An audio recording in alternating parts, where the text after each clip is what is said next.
एक बार की बात है, किसी दूर नगरी में दो भाई रहते थे। उसमें बड़ा भाई अंधा था, देख नहीं सकता था, लेकिन उसके कानों की शक्ति बहुत तेज थी। छोटी सी आवाज भी बड़ी गहराई से सुन लेता था। एक दिन छोटे भाई ने विचार किया कि खेत में बहुत जानवर आते हैं जो फसल को नुकसान पहुंचा देते थे। बड़ा भाई अंधा था, गांव में खाली बैठा रहता था। इसलिए छोटे भाई ने सोचा, क्यों ना मैं बड़े भाई को खेतों में बिठा दूं। वह अपने खेत में छोटी सी झोपड़ी बनाता है और अपने भाई को खेत में बिठा देता है और उसे कहता है कि यदि तुम्हें किसी जानवर की आहट आए तो वहीं पर जोर से चिल्लाना शुरू कर देना, ताकि वह जानवर खेत से भाग जाए और हमारी फसल का कम नुकसान हो। वह अंधा भाई अपने छोटे भाई की बात मानकर वहीं खेत में रहने लगता है। वहां रहते उसको काफी समय हो गया था। फिर एक दिन उसके खेत में एक हिरण भागता हुआ आया और खेत का बांध को तोड़कर वहां से भागता हुआ चला गया। तभी उसका पीछा करता हुआ एक राजा वहां आया और वह राजा उस अंधे युवक से कहता है कि मैं इस नगरी का राजा हूं और मैं एक जानवर का पीछा कर रहा था। क्या तुमने किसी जानवर को देखा? उस युवक ने कहा, राजा साहब, मैं आपको ही नहीं देख पा रहा हूं, मैं अंधा हूं, लेकिन मैं आपको एक बात बताता हूं, आप जिस जानवर का पीछा कर रहे हो वह आपके लायक नहीं है। आप उसका पीछा मत कीजिए। उसकी यह बात सुनकर राजा बड़ा हैरान हो गया। राजा ने विचार किया, ये तो अंधा आदमी है, भला ये मुझे कैसे बता सकता है कि वह जानवर मेरे लायक नहीं है। राजा ने उसको बोला, भाई क्या बात है, तुमने ऐसा क्या देख लिया? उस जानवर में कि वह जानवर मेरे शिकार करने के लायक नहीं है। वह अंधा युवक बोला, राजा साहब, आप जिस जानवर का पीछा कर रहे हो वह एक हिरनी है और वह गर्भवती है और गर्भवती हिरनी का शिकार कभी किसी को शोभा नहीं देता है, इसलिए वह आपके लायक नहीं है। यह सुनकर राजा हैरान रह गया। राजा ने सोचा, यह तो अंधा है, भला इसको कैसे पता कि वह गर्भवती है? राजा ने उस अंधे युवक को कुछ नहीं कहा और वहां से चला गया। राजा ने अपने सेनापति से कहा, किसी भी हालत में उस हिरनी को जिंदा पकड़ना ही होगा, क्योंकि मुझे पता लगाना ही है कि वह गर्भवती है या नहीं है। क्योंकि यह अंधा युवक बड़े विश्वास के साथ यह बात कह रहा है कि वह हिरनी गर्भवती है। यह सुनकर सेनापति उस हिरनी की खोज करना शुरू कर देता है। कुछ समय बाद सेनापति राजा के पास आता है और राजा को बताता है कि राजा साहब, वह एक गर्भवती हिरनी है। यह पता लगने के बाद राजा ने सोचा कि भला एक अंधा कैसे पता लगा सकता है कि वह हिरनी गर्भवती थी? यह तो अंधा है, इसे कैसे पता चला कि वह हिरनी है? लेकिन तुमने कैसे पता लगा लिया? क्या तुम जादूगर हो या कोई चमत्कारी युवक हो? अंधा युवक बड़े सरलता से कहता है कि राजा साहब, आप जब उस हिरनी का पीछा कर रहे थे तब वह भागती हुई मेरे खेत में आ गई। मेरे खेत की जो बांध है वह बहुत ऊंची नहीं है, वह छोटी सी बांध है। कोई भी हिरण उसे बड़े आसानी से उसे फांद कर उसके पार जा सकता था, लेकिन ये हिरनी उसे फांदने की बजाय उस बांध को तोड़ कर गई। यदि वह उसे फांद कर जाती तो उसके बच्चे को और उसको नुकसान हो सकता था।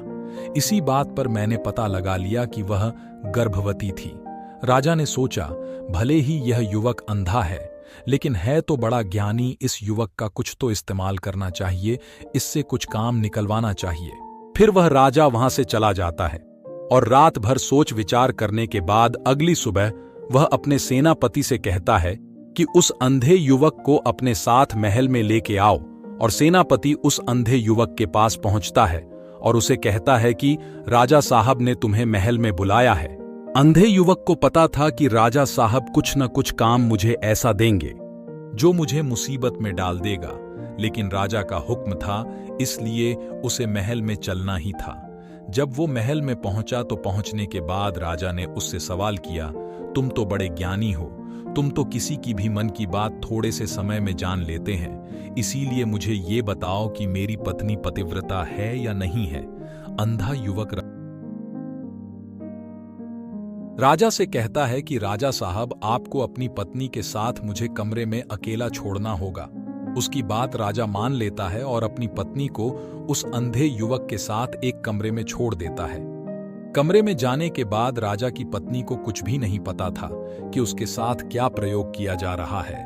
उसे यह डर सताने लग गया कि कहीं मेरा पर्दाफाश ना हो गया, क्योंकि राजा की पत्नी पतिव्रता नहीं थी। फिर राजा की पत्नी बड़ी घबराई आवाज में कहती है कि राजा साहब, मुझ पर इतना क्यों शक करते हैं? शायद आपको उन्होंने मेरे साथ यूं ही अकेला छोड़ा है कि आप मेरे मन की बात जान लो। क्या आप सच में दूसरों की मन की बात जान लेते हैं?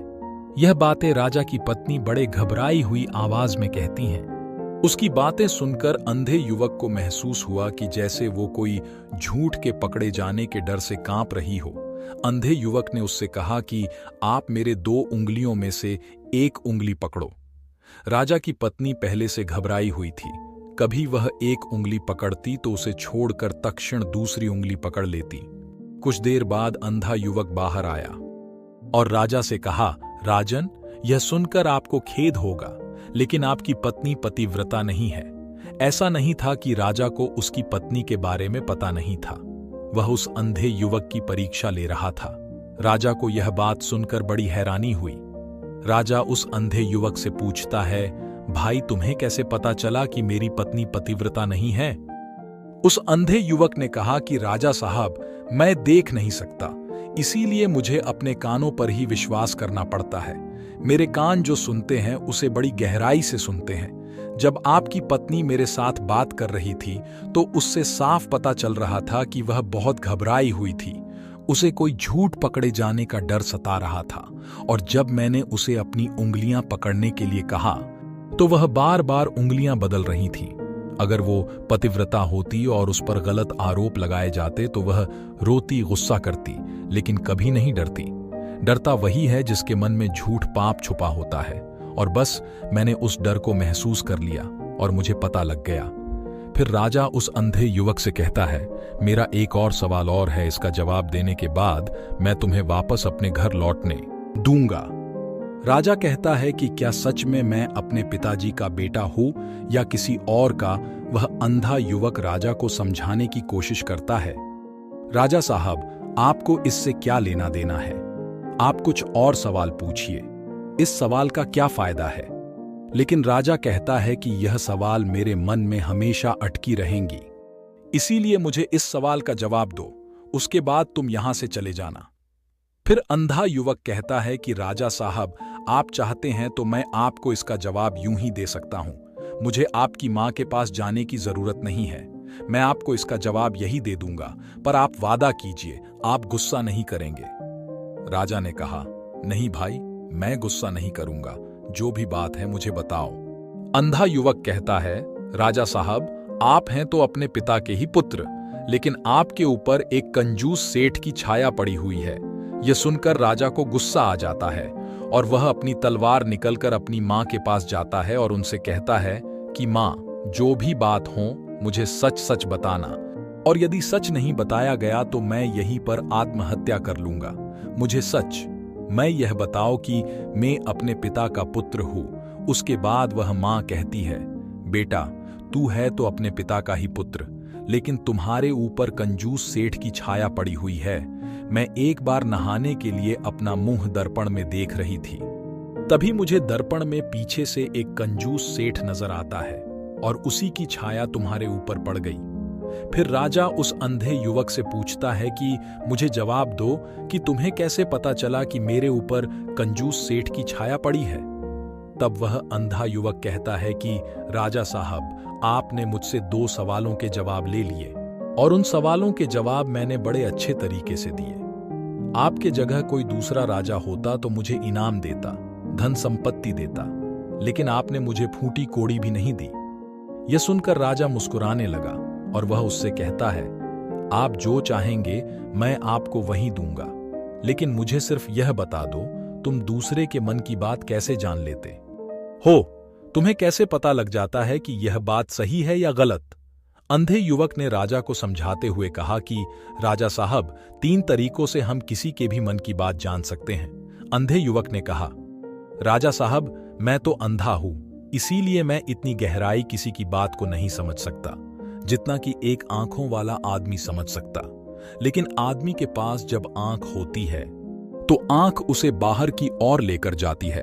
लेकिन आदमी अपने मन को स्थिर कर लेता है, शांत कर लेता है, विचारों से मुक्त कर लेता है, तो वह सामने वाले की आंखों में देखकर, उसके चेहरे को देखकर यह पता लगा सकता है कि उसका भाव क्या है। राजा साहब, शब्दों के जाल में पड़ने के बजाय उसके भावों पर ध्यान देना शुरू करो। उसके भाव क्या प्रदर्शित कर रहे हैं? क्या वो जो बोल रहा है उसके भाव उसके साथ मेल खा रहे या नहीं खा रहे? अगर उसके भाव अलग है, शब्द अलग है, तो जाहिर सी बात है कि वह झूठ बोल रहा है। इसीलिए सबसे पहला तरीका, शब्दों से ज्यादा भाव को अहमियत देना सीखो और यह समझ लो कि उसके भाव और शब्दों में सामंजस्य स्थापित हो रहा है या नहीं हो रहा है। उदाहरण के लिए, आपकी पत्नी को जहां पे रोना चाहिए था, गुस्सा होना चाहिए था, वहां पे वह डर रही थी, साथ में ये बोल रही थी कि मैं पतिव्रता हूं, मैंने अपने पति को कभी धोखा नहीं दिया। लेकिन ये बात समझने की थी कि ये शब्द बोलते समय डरने की क्या जरूरत थी। दूसरा तरीका समझने के लिए आपको अपने मन को बिल्कुल शांत करना होगा, एकाग्र करना होगा। जब आप पूरी एकाग्र के साथ सामने वाले की आंखों में आंखें गड़ा के ध्यान से सुनते और देखते हो, तो उसके मन की बात स्पष्ट दिखाई देने लगती है। लेकिन तुम्हें उसके लिए सामने वाले की आंखों में एकटक देखना होगा, बिना पलक झपकाए, और ऐसा तभी होगा जब आपका मन शांत और स्थिर होगा। आपके मन में कोई विचार ना हो, जितनी स्थिर आपकी दृष्टि होगी उतना ही सच सामने वाला आपकी आंखों में देखकर बोलेगा। वह आपसे झूठ नहीं बोल पाएगा। चाहे तो आप इसका अपने जीवन में प्रयोग करके देख लेना। और आंखों के स्थिर हो ने के साथ तुम्हारे कान भी खुले होना चाहिए। वह जो बोल रहा है उसके प्रति तुम्हारे कान पूरी तरह से सजग होने चाहिए। जितना तुम ध्यान के द्वारा वर्तमान में रहने का अभ्यास करोगे, तुम सामने वाले की मन की बात उतनी ही आसानी के साथ जान पाओगे और साथ में उनका झूठ पकड़ पाओगे। और सबसे आखिरी तरीका जिससे तुम किसी की भी मन की बात बड़े आसानी के साथ जान सकते हो, उसके लिए तुम्हारे पास मनुष्य की क्रियाओं की समझ होनी चाहिए। उदाहरण के लिए, जब तुम्हें कोई यकीन दिलाने के लिए अपने हाथों का बहुत इस्तेमाल करता है, तो वह तुम्हें यकीन दिलाना चाहता है। इसका मतलब हुआ कि वह तुम्हें जबरदस्ती यकीन दिलाने की कोशिश कर रहा है। इसी प्रकार के किसी सवाल के पूछे जाने पर तुम्हारी आंखों से आंखें चुराकर बात कर रहा है, या फिर इधर उधर देख रहा अपनी बात बताते हुए, तो इसका मतलब भी यह हुआ कि वह इंसान झूठ बोल रहा है। लेकिन इसके लिए वह समझ होनी चाहिए जो मनुष्य की क्रिया को देखकर समझ आती है। ये 3 तरीके सुनकर राजा बहुत संतुष्ट हो गया और उसने उस अंधे युवक को बहुत सारा धन देकर उसको वापस उसके घर भेज दिया।